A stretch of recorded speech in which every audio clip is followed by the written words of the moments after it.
están? Espero se encuentren bien. Creo que los saludé a todos, así que bueno, estamos bien. ¿Estamos bien? ¿Sí? Ok.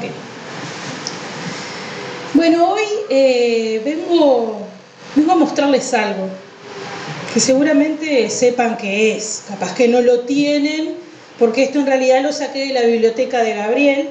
Capaz que lo tienen, sí, capaz que no, pero seguramente algo parecido sí. A ver, ¿qué es esto?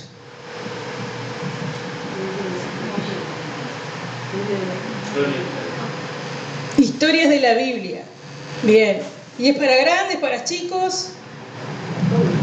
Parecería ser para niños, ¿no? Y parece una actividad para niños, ¿no? Sí, de hecho dice Historias de la Biblia para niños. Así que tal. Sí, estos son historias bíblicas para niños, que como les dije, está dentro de la biblioteca de Gaby allá en casa, porque generalmente todos los que somos papás y cristianos procuramos enseñarles de manera sencilla, de manera entendible lo que es la Biblia, ¿sí? Y estos tipos de materiales también se usan en las escuelas bíblicas para niños, justamente por la sencillez de su vocabulario, porque tiene dibujitos y eso gusta mucho a los chicos y a los grandes también. Y bueno, como todas las historias bíblicas tienen un comienzo, ¿verdad? ¿Cuál es la historia por excelencia con la que generalmente comenzamos a hablar de la Biblia? Pueden ser dos, pero hoy vamos a hablar de una.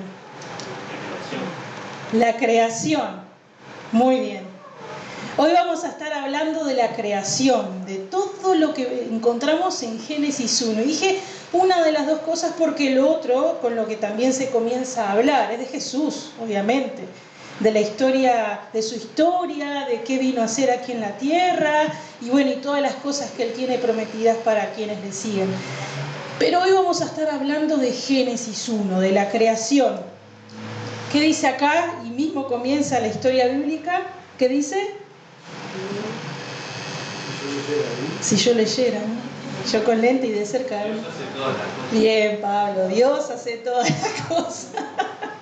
Fue tremendo el desafío. Bueno, no, yo y de acá y gracias. Bueno, Dios hace todas las cosas. Vamos a estar viendo entonces Génesis capítulo 1. Lo que sí, antes de comenzar a leer el texto, hay algo que me llamó mucho la atención. Que tal como les explicamos a los niños y le contamos la historia de la creación, lamentablemente y en realidad cosa muy extraña pasa, que nos quedamos con ese relato y ahí. Es decir, no tenemos muy claro cómo es el tema ciencia cierta del origen de la creación. Por supuesto que todo lo que está en la Biblia es de Dios, o sea que hay que creer cosas por fe, pero igual asimismo nos quedamos con el relato de Génesis 1 sin profundizar demasiado. Lo digo por mí misma también. Y por muy extraño que parezca, no estamos acostumbrados a filtrar Génesis 1 a través de las leyes de la hermenéutica, porque la Biblia, que es inspirada por Dios y revelada para toda la humanidad, tiene una coherencia, ¿sí? Y para poder estudiarla necesitamos conocer cuál fue el contexto histórico, cómo fue escrita, para quién fue escrita, etcétera, etcétera. Y sin embargo, Génesis 1, por curioso que parezca, es como que lo relegamos un poquito a eso y estamos más interesados en saber si las 24 horas que habla acá, si un día de los que habla acá son 24 horas o más bien son 1000 años o está hablando de una era, y es como que nos enfrascamos en ese asunto y nos olvidamos por completo de saber, de preguntarnos sencillamente, ¿para quién fue escrito? ¿En qué año? ¿Qué quisieron decir cuando escribieron Génesis 1? Y esto es lo que vamos a estar viendo un poquito hoy, ¿sí? A través de la palabra y bueno, y de algunas cosas que he estado estudiando también. Entonces, vayamos al contexto histórico de Génesis 1. ¿A quiénes y cuándo fue escrito este mensaje? Bueno, hablando entonces de lo que es la narrativa de la creación del Génesis, esto se le fue dado a los israelitas, ¿sí? Cuando estaban en el desierto. Recordemos que ellos fueron esclavos por muchísimo tiempo por los egipcios. Y una vez que fueron liberados por Moisés, estuvieron vagando mucho tiempo en el desierto hasta que finalmente llegaron a la tierra y conquista de Canaán. Todo esto se dio más o menos en el año 1400 a.C. Y bueno, y pese que hay algunas posturas diferentes sobre quién fue el autor o quiénes fueron los autores, lo que más predomina, y me abrazo a eso también, es que esa visión que considera que el Pentateuco, los 5 libros primeros de la Biblia, ¿cuáles son? Génesis, exacto, que esos primeros 5 libros de la Biblia son una revelación de Dios, quien inspiró a Moisés y entonces escribió, destinado al pueblo de Israel, camino a la tierra prometida. Y bueno, y esta comprensión del contexto histórico y también de lo que es conocer el propósito con el cual fue escrito es lo que nos va a ayudar a establecer una base para poder interpretar correctamente Génesis. Vayamos entonces a otra pregunta. ¿Cuál era la situación de los israelitas en ese momento? ¿Cuál era su entorno cultural, su entorno religioso, que llevó a que Moisés escribiera eso, que escribiera todo lo que era el relato de la creación? ¿Por qué? ¿Qué pasaba en este pueblo en ese entonces? Como les decía, que durante más de 400 años los hebreos, los israelitas, sufrieron muchísimo en Egipto, obviamente a raíz de los egipcios, ¿no? del faraón, de los faraones. Y bueno, y estaban totalmente lejos de la tierra que se le había prometido a Abraham en su entonces. Y ellos, toda esta odisea, todo este desierto, podríamos traducirlo a un desierto espiritual y a un desierto físico también, porque padecieron muchísimo. Pero espiritualmente hablando, ellos no tenían escrituras como tenemos nosotros, o como tuvieron después, no la tenían. Eran más bien transmisiones orales, ¿sí? de los patriarcas. Y bueno, y la devoción que se tenía de Dios, a Dios, por ejemplo, para con José, que fue su antepasado, todo eso había sido suplantado, ¿sí? por otro tipo de adoración a otros dioses, por las naciones que le estaban rodeando y por Egipto mismo, ¿no? Por los egipcios. Miren nomás, para tener un poco de memoria, aquellos que recuerden el incidente del becerro de oro. ¿Conocen la historia algunos? Cuando Moisés fue y subió al monte, que ahí fue que Dios le estaba dando todo para escribir las tablas de la ley, ¿qué estaba haciendo Aarón mientras lo esperaba?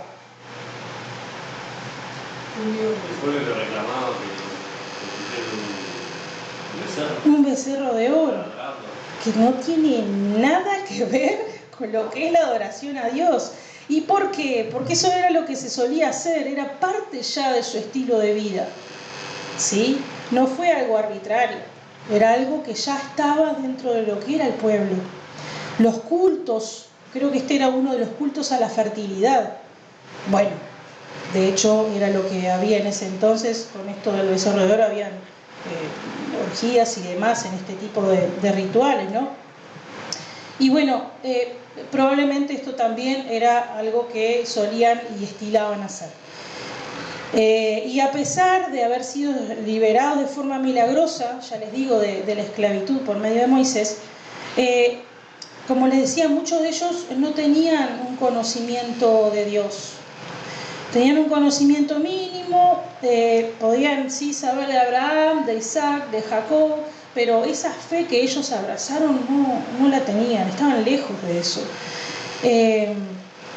De hecho, cuando este pueblo llegó, ¿sí?, a la tierra, Oreb, la visión del mundo que ellos tenían, el estilo de vida que ellos tenían, difería, pero muchísimo, era totalmente opuesto a lo que realmente Dios quería desde un comienzo para con ellos y con toda la humanidad.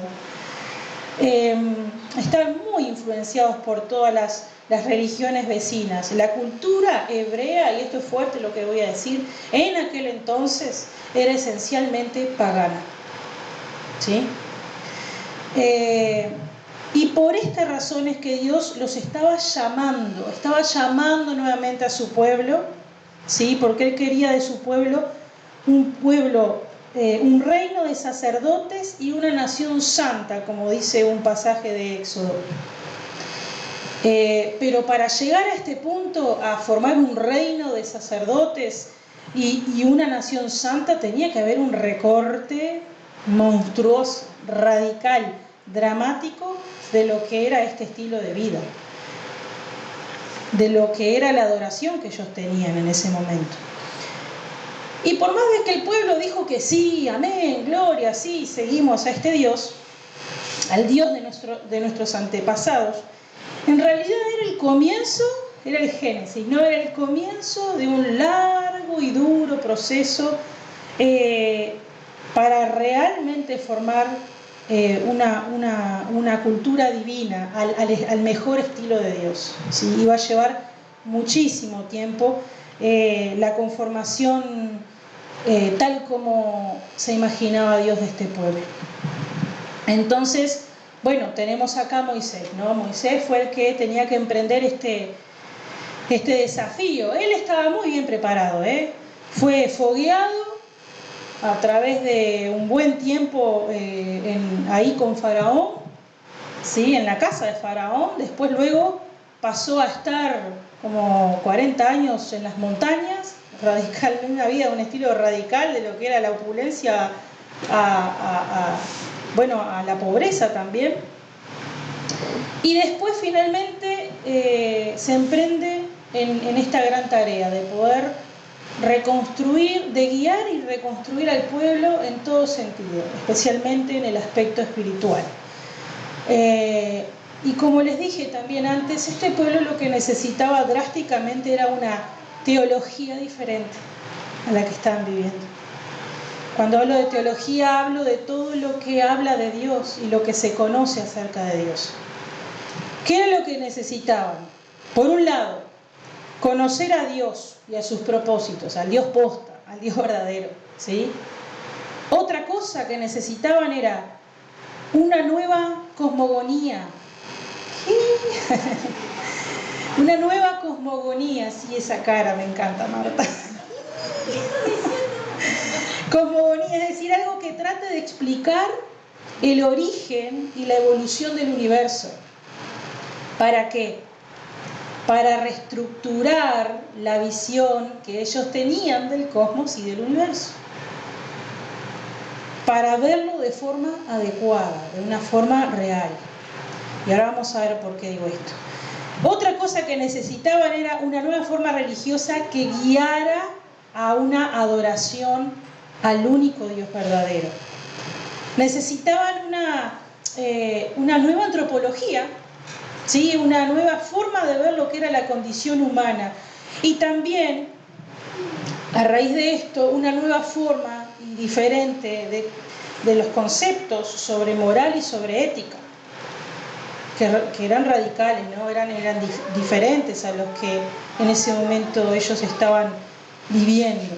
Entonces, podemos decir que los 5 primeros libros de la Biblia, el Pentateuco, escrito por Moisés, fueron destinados básicamente para hacer que los hebreos, que el pueblo de Israel sea el pueblo de Dios, sea un pueblo conforme a la forma de Dios.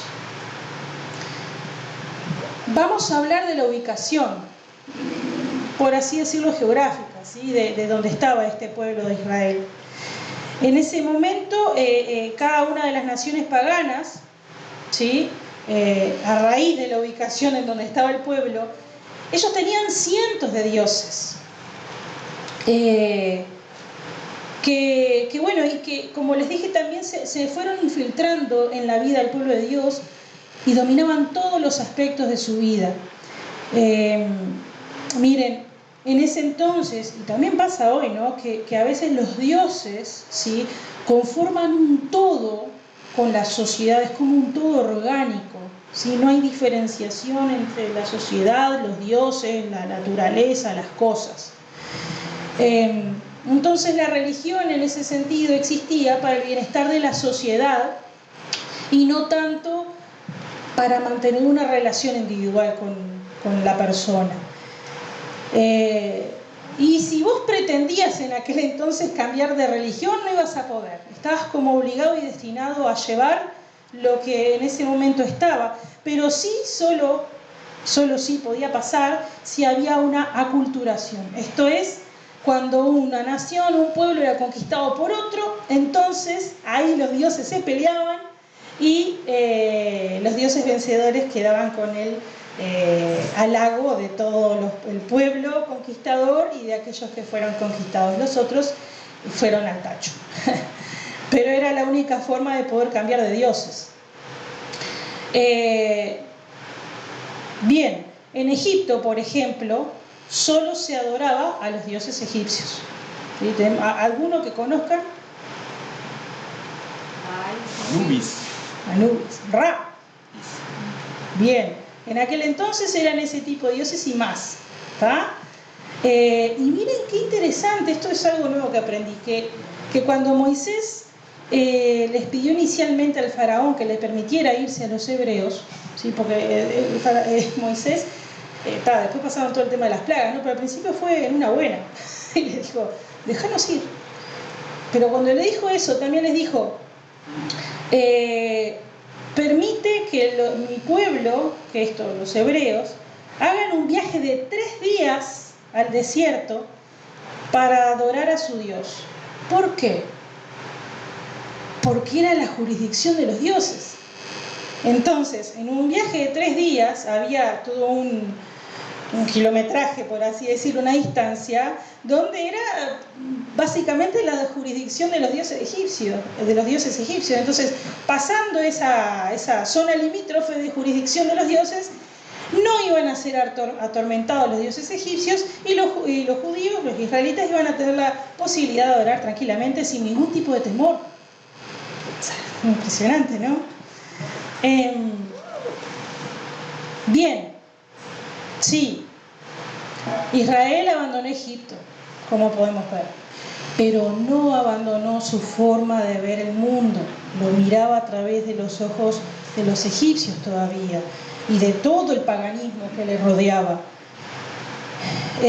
Porque el politeísmo es una cosa, pero el politeísmo es hablar simplemente de muchos dioses, pero el paganismo es ver la vida a través de ellos. ¿Sí? Así que bueno, lo que tenía que hacer una ruptura total de esta estructura mental, emocional, espiritual que ellos tenían, y había que dar una enseñanza antipagana básicamente. Y fue así cuando Dios proporcionó el Pentateuco. ¿Y con quién comenzó? Con Génesis. Y ahora sí vamos a leer Génesis 1. Yo lo voy a leer en la versión NBI, que me parece que está buena la traducción. En el principio, en uno de los principios, Dios creó los cielos y la tierra.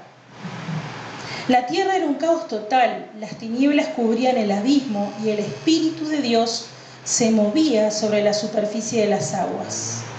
Y dijo Dios, que exista la luz. Y la luz llegó a existir. Dios consideró que la luz era buena y la separó de las tinieblas.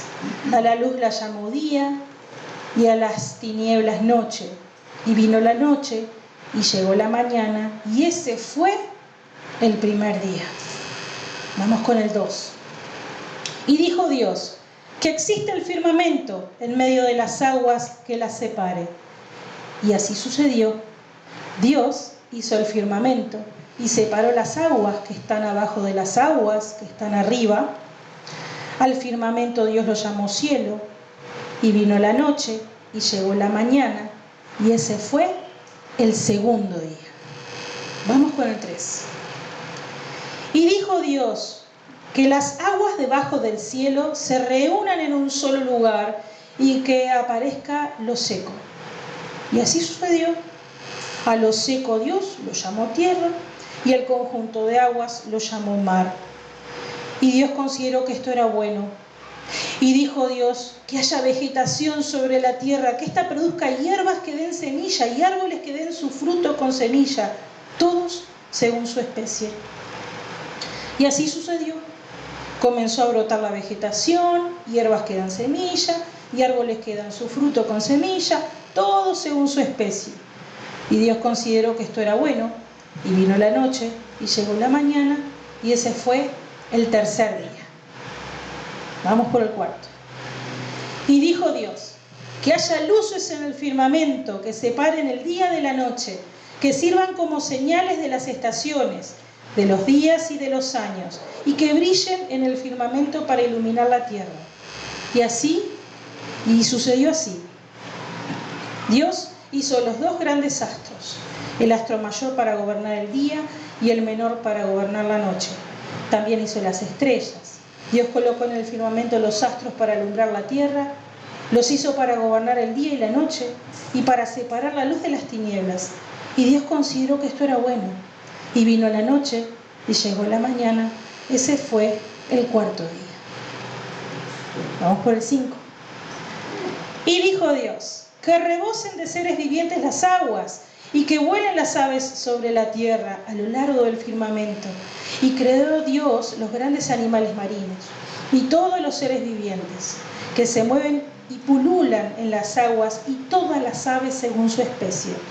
Y Dios consideró que esto era bueno y lo bendijo con estas palabras: sean fructíferos y multiplíquense.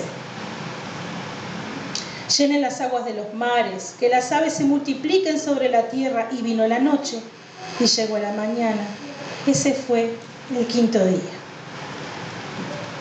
Y dijo Dios, que produzca la tierra seres vivientes, animales domésticos y animales salvajes, y reptiles según su especie. Y sucedió así. Dios hizo los animales domésticos, los animales salvajes y todos los reptiles según su especie. Y Dios consideró que esto era bueno y dijo, hagamos al ser humano a nuestra imagen y semejanza, que tenga dominio sobre los peces del mar y sobre las aves del cielo, sobre los animales domésticos, sobre los animales salvajes y sobre todos los reptiles que se arrastran por el suelo. Y Dios creó al ser humano a su imagen, lo creó a imagen de Dios, hombre y mujer los creó. Y los bendijo con estas palabras: sean fructíferos y multiplíquense, llenen la tierra y sométanla, dominen a los peces del mar y a las aves del cielo y a todos los reptiles que se arrastran por el suelo. También les dijo, yo les doy de la tierra todas las plantas que producen semilla y todos los árboles que dan fruto con semilla. Todo esto les servirá de alimento, y doy la hierba verde como alimento a todas las fieras de la tierra, a todas las aves del cielo y a todos los seres vivientes que se arrastran por la tierra. Y así sucedió. Dios miró todo lo que había hecho y consideró que era muy bueno. Y vino la noche y llegó la mañana, y ese fue el sexto día. Y me voy a avalanchar un poquito más a Génesis capítulo 2, los primeros versículos, para darle un cierre al tema de la creación. Así quedaron terminados los cielos y la tierra, y todo lo que hay en ellos. Al llegar el séptimo día, Dios descansó, porque había terminado la obra que había emprendido. Dios bendijo el séptimo día y lo santificó, porque en ese día descansó de toda su obra creadora. Esta es la historia de la creación de los cielos y la tierra. Bien. Esta es la narrativa de Génesis 1. Esto fue lo que les quiso transmitir Moisés al pueblo de Israel.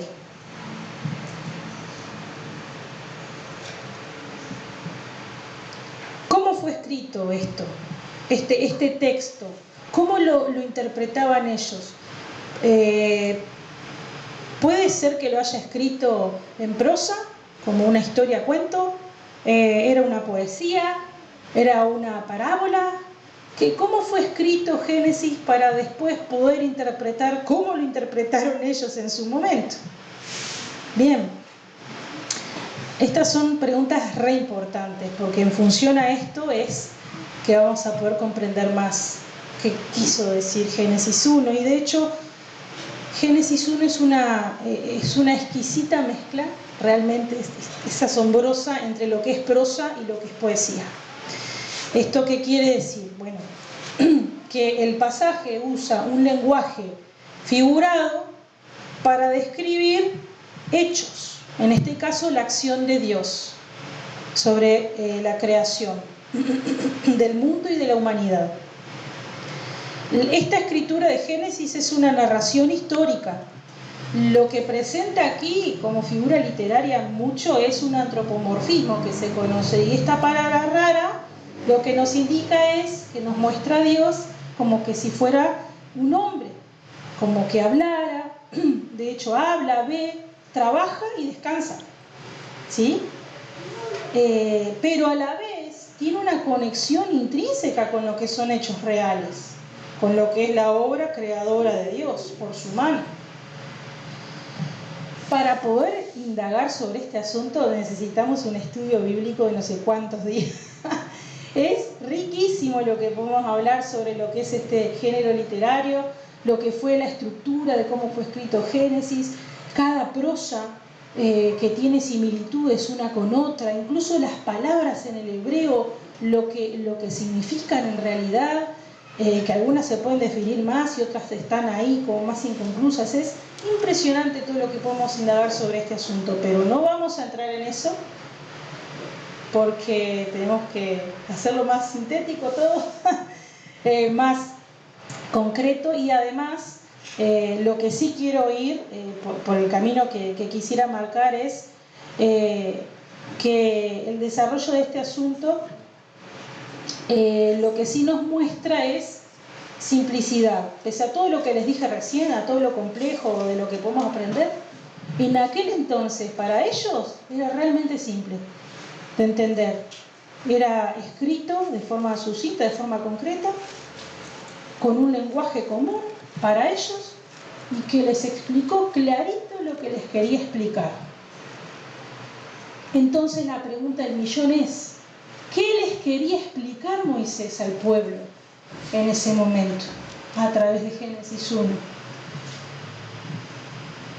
Porque nosotros estamos recopados cuando estudiamos Génesis 1 para saber, como les decía, ¿no? Si un día es un día de 24 horas, si son 1000 años, si es una era o qué es, a nivel científico también, todas las cuestiones de cómo fueron formadas. Impresionante es todos los estudios abarcativos sobre este tema a lo largo de la historia, pero lo cierto es que Génesis 1 básicamente lo que quiere reafirmar es, de forma radical y completa, ¿sí?, lo que es el monoteísmo frente a las religiones falsas que había. Había politeísmo, había idolatría, había panteísmo, animismo. También era algo, una cuestión radical, afirmando y reafirmando el monoteísmo contra lo que son las supersticiones, por ejemplo, la astrología, la magia, y también lo muy filosófico, ¿no?, lo que es el materialismo, el naturalismo. Entonces, ¿por qué les digo esto? Algo sumamente curioso y que me impactó, me impactó realmente es que para Israel estos asuntos eran cuestiones del diario vivir y eran de vida o muerte, porque si vos defraudabas a algún dios y no lo aplacabas, podía caer con toda su ira, ¿no? Y sin embargo, acá lo que el pueblo de Dios necesitaba escuchar y saber era que Dios era el único creador.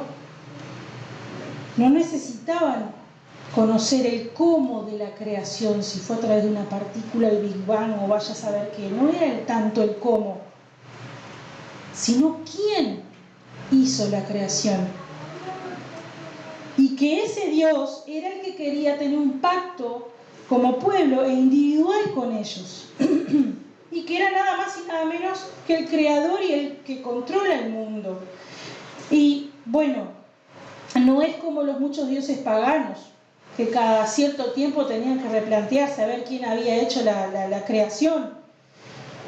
Él era más fuerte que cualquier otro poder, que cualquier dios que pudieran conocer. Y era el que les iba a guiar a esta tierra prometida. Era el único, además era el único merecedor de adoración y de compromiso total de cada uno de ellos. Entonces la doctrina de lo que es la creación no era tanto un enfoque cosmológico, cosmogónico, como les dije, sino más bien una confesión de fe. Era una confesión de fe. Era la base de la esperanza para el pueblo de Israel. Y a través de esto era que basaban la preservación de este pueblo. Cada uno de los días de la creación que hemos leído apunta a dos tipos de dioses de los panteones de la época. ¿Saben lo que es un panteón? Pregunta con trampa. Pan viene del griego, ¿no? Es todos. Y teones es dioses. ¿Sí? Cada día de la creación apunta a dos tipos de dioses de toda la cantidad de dioses que había en el momento. Empieza con los dioses de la luz y la oscuridad. Sigue hablando en contra de los dioses del cielo y el mar. Después la tierra y la vegetación. Después del sol, luna y estrellas. Luego de las criaturas del mar y del aire. También va en contra de los animales, de los dioses, ¿no? De los animales domésticos y salvajes. Y finalmente los humanos como gobernadores, porque ¿qué pasa? Ningún humano es un ser divino. Los faraones se creían seres divinos, pero ningún humano era un ser divino. Todos fueron hechos a semejanza de su imagen para ser mayordomos de la tierra. Todos.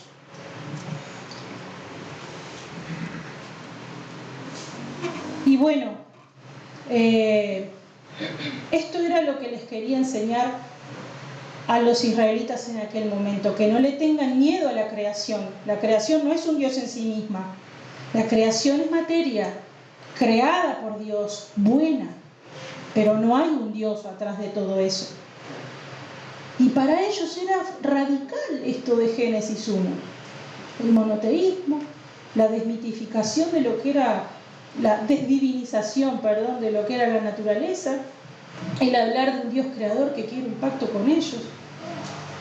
Tan simple como profundo y como impactante. Esto fue lo que Génesis 1 les enseñó a ellos. Ahora, ¿qué nos enseña a nosotros hoy? Génesis 1. Por un lado, sigo por esta línea de la desmitificación de lo que es la naturaleza, ¿no? Es anular todo lo que es el orden cósmico de los dioses y las diosas, ¿sí? Y bueno, y ver de que el universo no hay regiones divinas. Podemos hacer a un costado el tema de la astrología también.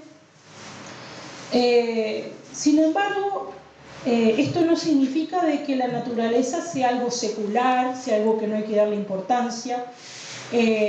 No deja de ser sagrada.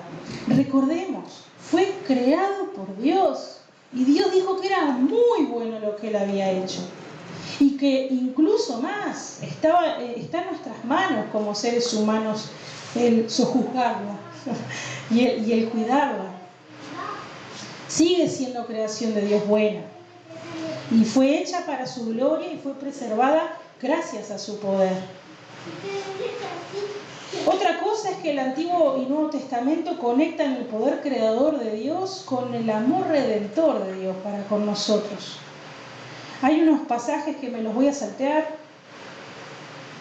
por cuestión de tiempo, si quieren los pueden ir viendo. Tenemos el Salmo 146, 5, 6, Hebreos 1, 2 y 3, que aquí lo que hace es, como les dije, es una conexión de Dios como el creador del universo, como Señor, pero también como juez de la historia, y que viene en Jesucristo para demostrar su poder y su amor salvador. Hemos visto recientemente mucho de escatología, al menos me tocó compartir mucho sobre escatología, esto es sobre eventos futuros, hablar sobre los eventos del porvenir. Y una de las cosas que recientemente estuvimos viendo es sobre la Nueva Jerusalén, ¿no? Y bueno, y quiero decirles que la escatología, como en algún momento dije también, no es futurología. La idea no es saber bien a ciencia cierta cuándo es que va a venir el Señor por su pueblo y después todas las cosas que van a pasar. La idea es ver que Dios cumplió sus promesas, las cumple hoy y ¿por qué no las va a volver a cumplir? Entonces, esto tiene que ver con la creación, porque Él creó algo bueno para el hombre, que fue totalmente modificado y trastornado por el hombre, pero que finalmente va a ser una nueva creación, tal como era el original plan de Dios, como se revela en Génesis 1. Esto habla del cumplimiento de lo que Dios inició en la creación. Entonces Dios crea mediante su palabra y también redime y hace plena su palabra mediante la encarnación y glorificación en Jesucristo, es como tengo anotado acá. Y que también alguien escribió una vez, esto lo leo así: la creación, como la puesta en marcha de Dios, es al mismo tiempo el primer paso de la venida de Dios, y la venida es el cumplimiento del camino comenzado en la creación. Dios crea para un propósito que se da a conocer como el futuro del mundo en la resurrección de Jesús, el Cristo. Sí, es verdad, no vamos a negar que tiene implicaciones científicas, que tiene implicaciones filosóficas, todo esto de la creación, pero básicamente lo más relevante acá es teológica, es la base teológica que tiene esto. ¿Qué es la teología? Que les dije hoy que era, es lo que nos habla de Dios y lo que nos da a conocer sobre Dios. Finalmente, quisiera comentar que lo que aprendemos a través de Génesis 1, para nosotros hoy puede tener grandes implicancias, mismo para nuestro pensamiento diario. Y quisiera traerles dos puntos fundamentales muy importantes que debería de ser de interés para nosotros como creyentes. Un punto, ¿sí?, con respecto al ser humano, con respecto a nosotros como seres humanos. ¿Qué falsos dioses buscan ser adorados en nuestra sociedad e incluso en nuestras iglesias?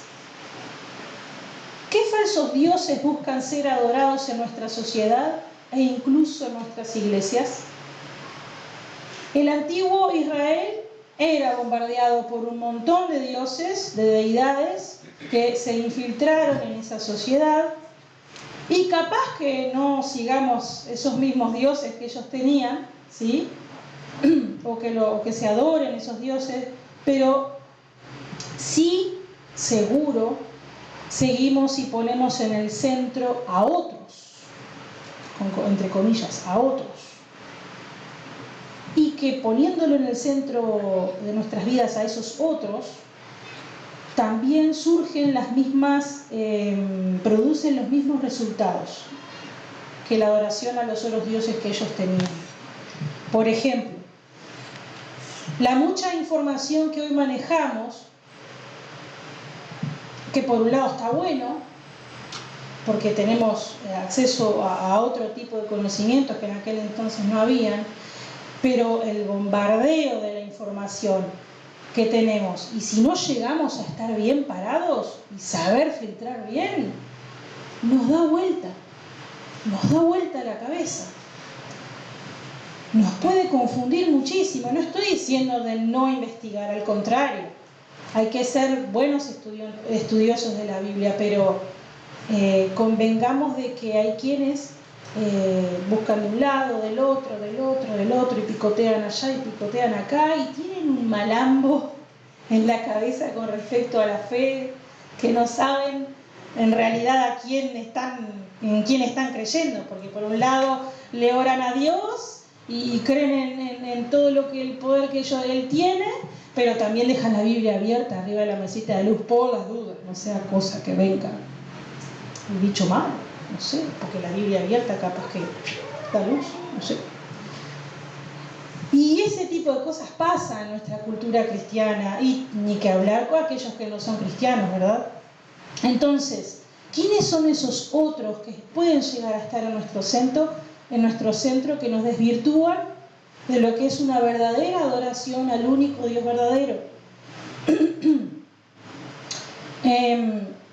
Para escapar de la influencia de nuevas filosofías, de las ideas religiosas y supersticiones no bíblicas actuales, que hay un montón, estoy hablando ahora del ¿cómo es? Se me fue la palabra, no importa.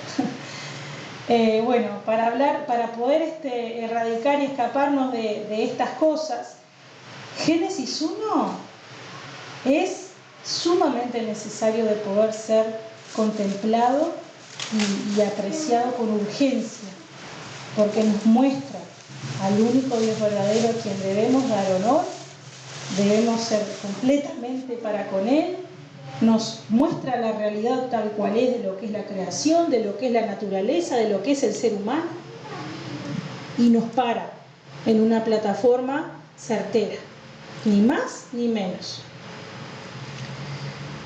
Quisiera leerles este pasaje de Isaías 45, a partir del verso 18. El creador del cielo, el que es Dios y Señor, el que hizo la tierra y la formó, el que la afirmó, el que la creó, no para que estuviera vacía, sino para que tuviera habitantes, dice: yo soy el Señor y no hay otro. Yo no hablo en secreto ni en lugares oscuros de la tierra. Yo no digo a los descendientes de Jacob: búsquenme donde no hay nada. Yo, el Señor, hablo la verdad, digo lo que es justo.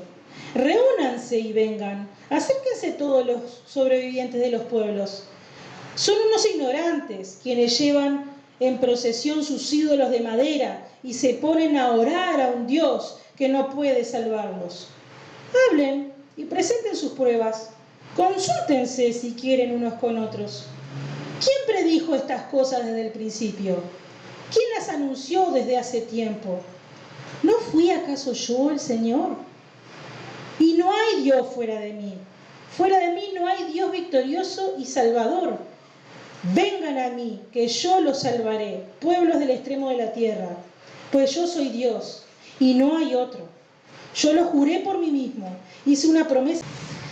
Y punto número 2 y último, ya hablamos con respecto al ser humano en general y ahora con respecto a la creación, ¿sí? Porque esto es, Génesis 1 es como abraza este término, ¿no? Todo lo que respecta a la creación. Hablemos de hoy, en tiempos de crecientes preocupaciones medioambientales, ¿sí? ¿Qué acciones llevamos nosotros hoy a cabo como cristianos para decirnos: somos mayordomos de esta tierra? Yo soy un buen mayordomo de la tierra. estamos haciendo hoy? Porque los problemas medioambientales sí tienen aspectos de mucha índole, ¿no? Científicos, tecnológicos, políticos, económicos, ¿sí? Sociales. Pero sin embargo las preocupaciones morales y éticas deberían derivar de las doctrinas bíblicas de la creación y de la responsabilidad humana que tenemos para con la tierra. Tenemos que tener una mayor comprensión de lo que es la naturaleza y lo cual es nuestro rol como seres humanos y como cristianos en ella. Miren, la mayoría de las religiones del mundo ve al mundo como algo espiritual en sí mismo, ¿tá? Y algunos ni siquiera no lo consideran así, simplemente no les importa. Pero si nosotros queremos tener una visión bíblica del asunto, el mundo natural, recordemos, fue creado por Dios. Y esta creación es sumamente importante para los propósitos de Dios. Así que, como iglesia, estaría buenísimo que tuviéramos una teología, una forma de descubrir a Dios contemporánea, sólida, que nos hable realmente de lo que es la creación y que nos ayude a ser más definidos, consecuentes en nuestras acciones y conscientes de las cosas que hacemos en el diario vivir, de nuestra relación como humanidad para con la naturaleza. No tiremos el papelito en la calle. ¿Quién creen que los va a juntar? Eso es algo mínimo, ¿sí? Pero en realidad ya en las pequeñas cosas de nuestro andar, ya ahí ya tenemos la conciencia anulada en cuanto a lo que es la naturaleza. Algunos más que otros, ¿sí? Pero ciertamente Génesis 1 es fundamental para entender el cuidado que Dios ha tenido con la creación y que tiene que ver con la redención de la humanidad y que Él va a crear un cielo nuevo y una tierra nueva para nosotros. Pero cuidemos lo que tenemos hoy. Su enseñanza de la soberanía y poder de Dios lo podemos ver acá en Apocalipsis 4:11, que dice: Señor, digno eres de recibir la gloria y la honra y el poder, porque tú creaste todas las cosas y por tu voluntad existen y fueron creadas. Siempre rodeando a la creación. En el Antiguo Testamento, en el Nuevo Testamento, ¿respetamos la creación de Dios? ¿Qué hacemos a su favor? No estoy pidiendo que se anoten en el Greenpeace, ¿sí? Lo que estoy diciendo es, ¿somos conscientes del valor que tiene nuestro medio ambiente? ¿Actuamos en la medida de lo posible a su favor? ¿Somos buenos mayordomos con la tarea que Él nos encomendó desde un comienzo?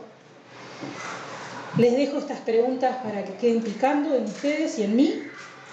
Y bueno, y lo que tengamos que hacer, aunque sea chiquitito, que comencemos a hacerlo hoy, ¿sí? Sea cual sea la lista mental que les haya surgido ahora, agarren una cosa y empiecen por eso. Empecemos por eso, ¿sí? ¿Oramos? Muchísimas gracias, Dios, por este tremendo pasaje que pudimos reflexionar hoy, que es Génesis 1.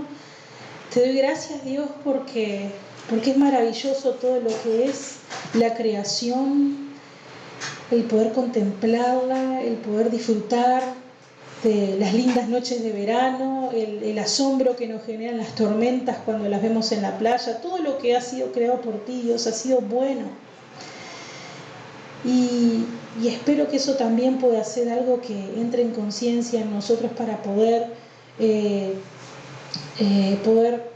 ser parte de esta obra creadora tuya, ser parte de este cuidado, de esta mayordomía que nos has pedido, Dios.